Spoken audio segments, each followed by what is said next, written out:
Good afternoon and welcome to the Midday News. Here's what we have in the bulletin. Funeral service for slain 9-year-old Kelsey Ferrigan now underway. Political commentator calls for an end to the management of the Constituency Development Fund CDF by MPs. And later in sports, Windies head coach expresses disappointment following second T20 loss to England. Thank you for joining us. I'm Kerry Simpson. Here are the details. Up first this afternoon, scores of people have started to gather at the Spanish Town Seventh-day Adventist Church in St. Catherine to pay their final respects to 9-year-old Kelsey Ferrigan. The 9-year-old was raped and brutally murdered at her home in Job Lane, Spanish Town on May 9. The incident triggered national outrage as not only did it happen during Child Month, but there's been concern about the spate of violence against children. Her attacker was subsequently killed in an alleged confrontation with the police in Clarendon. Now we'll have a comprehensive report in primetime news at 7. To other news, the police are reporting that 2 men have been charged in connection with the seizure of 81 rounds of ammunition in a section of Tivoli Gardens in Kingston on Saturday. 31-year-old Jamal Reed of Chang Avenue in Tivoli Gardens and 31-year-old Ramar Brown of a Burlington Avenue, Kingston 10 address have been charged with possession of prohibited weapon, unauthorized possession of ammunition, dealing in prohibited weapon, trafficking prohibited weapon and stockpiling prohibited weapon. Now a date is to be set for them to appear in court. It's reported that officers assigned to the Counterterrorism and Organized Crime Division were on an operation when a grey Mazda Demio was stopped and searched on Sangster Crescent. The ammunition was found hidden behind the front passenger seat. The St. Anne Municipal Corporation has introduced new measures to address traffic congestion and illegal parking in town centres. Mayor Michael Belnavis says vehicle clamping has been reinstated as part of the enforcement strategy. Here's Shemela Pullen. A crackdown on illegal parking has started in St. Anne's Bay, where daily traffic congestion continues to frustrate both drivers and pedestrians. With overcrowded streets and limited parking, the town is now a key target for renewed enforcement by the St. Anne Municipal Corporation. Mayor Michael Belnavis says the situation is hurting businesses, endangering public safety and irritating road users. He notes that in response to ongoing complaints, vehicles found in breach will now be clamped and fined. I worked with the constabulary force to have those individuals who are not compliant dealt with. So they've been coming down, issuing tickets and so on. So they're enforcing from the township itself. So it's become a point where once you get in the township, you're going to get a ticket. So that in itself is a deterrent. And we've done some work in the transportation center, so they can go into the transportation center and park and so on. Mayor Belnavis says people are still finding ways to break the rules despite the new measures. He adds that the corporation is working to address issues in areas outside the township. Some try to avoid it by doing their pickup right outside the transportation center, but that creates that moves the congestion from the town center to the transportation center. So yes, there are some issues there, but we're putting the emphasis right in the townships. About Jacksall coming in? All right, Jacksall, that issue in Jacksall is perennial. It's really an issue with the traffic light and folks breaking the traffic lights, and we are in process of dealing with that. The mayor says there have been overall improvements in the parish. He notes progress, especially in areas that are usually congested. Easter holiday, there was no real big events going on in Ochi. There were no big events. Usually you have a lot of events in and around other holidays.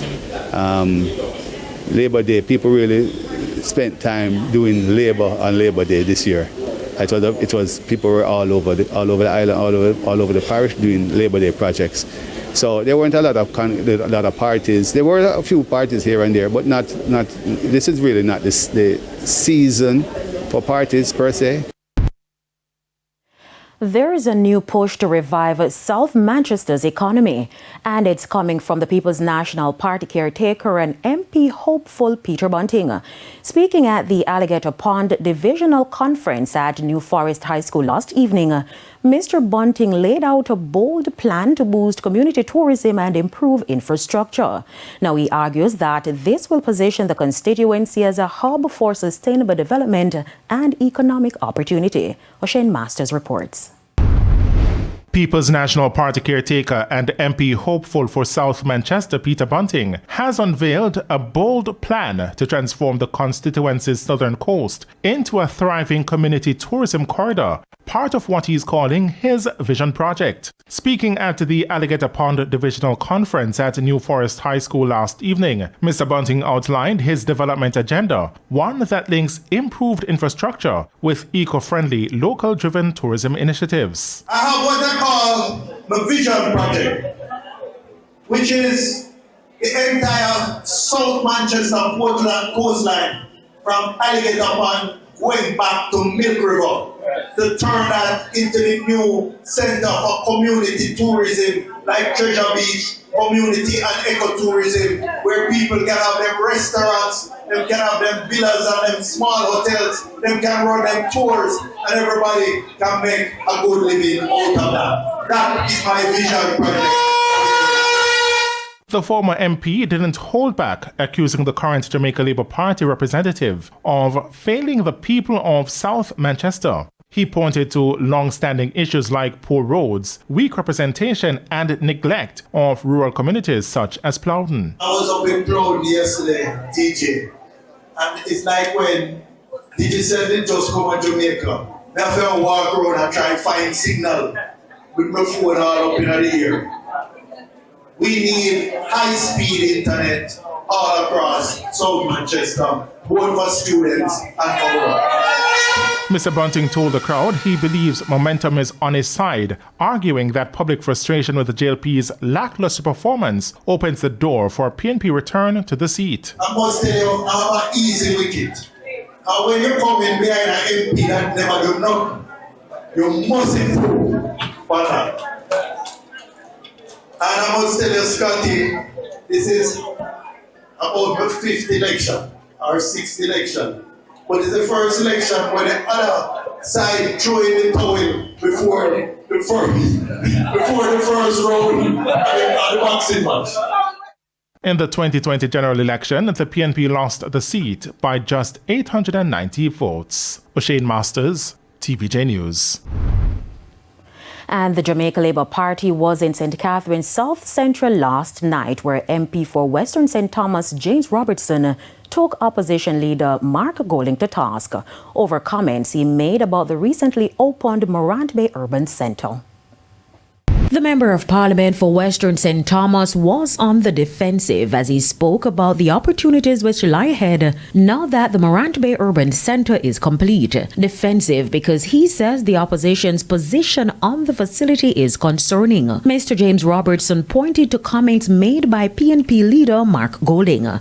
He referred to our urban centre development, over $6 billion. $6 billion with highway for billions, with new water pipe for billions, with fiber optics laid under the road for billions.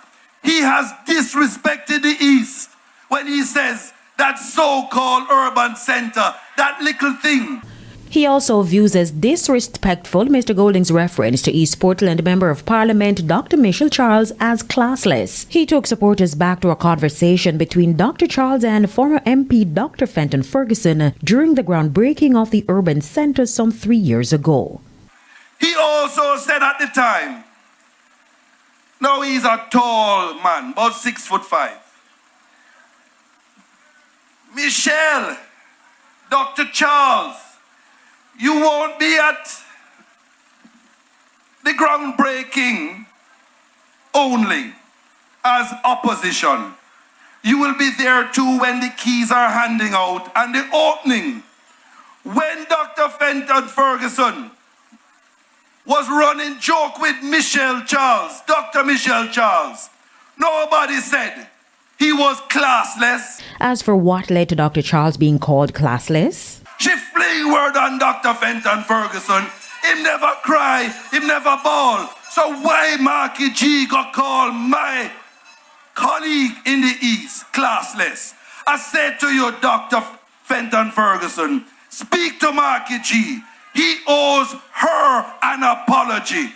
instead for him, classless is That it is no different when he made the mistake of holding the chain on a platform. They are the same. Political commentator Germaine Barrett has reiterated calls for an end to the management of the Constituency Development Fund CDF by members of Parliament. His call follows the tabling of the job description for members of Parliament last week.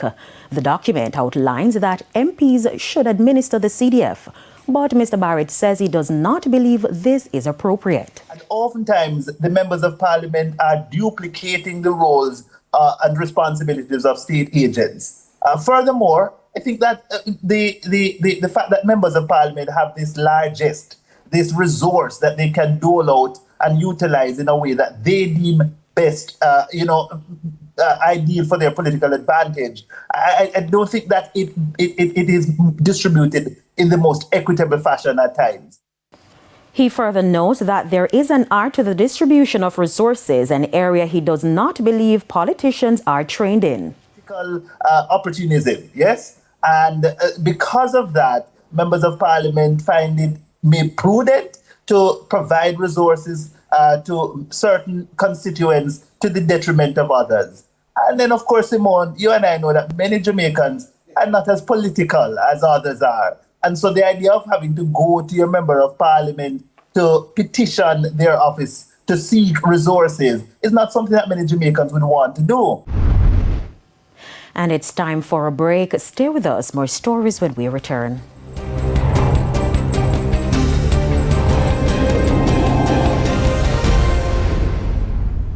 Welcome back to the Midday News, and it's now time for the Business Minute. FESCO reported strong quarterly results for the period ending March 31, with gross profit just shy of $380 million, operating profit at $131 million, and earnings before interest, tax, depreciation and amortization topping $194 million. Now net profit for the quarter came in at nearly $107 million. For the full year, the company posted record gross profit of $1.67 billion, with operating profit of $674 million. Profit before tax and net profit for the year rose by nearly 25% to $513 million, an increase of just over $102 million compared to last year. Further afield, a new round of high-stakes trade talks between the US and China is underway in London as both sides look to ease tensions that have weighed heavily on global growth. The U.S. delegation, led by Commerce Secretary Howard Lutnick, will meet with Chinese officials, including Vice Premier He Lifeng. Key issues on the table include Chinese exports of rare earths, vital for modern technology, and Beijing's access to U.S. products like computer chips. While both countries agreed to a temporary tariff truce last month, each has since accused the other of violating the terms. And that's it for the Business Minute. I'm O'Shane Masters. Thanks, O'Shane. Time now for the top stories from around the world. in the region. St. Vincent and the Grenadines Prime Minister Dr. Ralph Gonsalves is urging Trinidad and Tobago and Venezuela to exercise restraint and resolve their differences peacefully in line with international law after both countries made contrasting statements regarding an alleged plot to overthrow the Nicolas Maduro government in the South American country. It comes after Prime Minister of Trinidad and Tobago Kamla Persad-Bissesa warned Venezuela against military action on the Twin Island Republic. Venezuela had stated that it is intent on pursuing gang members after claims that Colombian paramilitary groups were using Trinidad to enter eastern Venezuela. However, Prime Minister Persad-Bissesa says her country will not cower in fear. On the international scene, President Donald Trump's sweeping new travel ban, which bars citizens of 12 countries from entering the United States, came into effect on Monday. The order, which Trump signed last week, restricts the nationals of Afghanistan, Myanmar, Chad, Congo-Brazzaville, Equatorial Guinea, Haiti, Iran, Libya, Somalia, Sudan, and Yemen from entering the U.S. Nationals from a further 7 countries, Burundi, Cuba, Laos, Sierra Leone, Togo, Turkmenistan, and Venezuela, will face partial travel restrictions. The U.S. president said the list could be revised if material improvements were made, while other countries could be added as threats emerge around the world. And those are the top regional and international stories. And we take another break. When we come back, we'll have your midday sports report.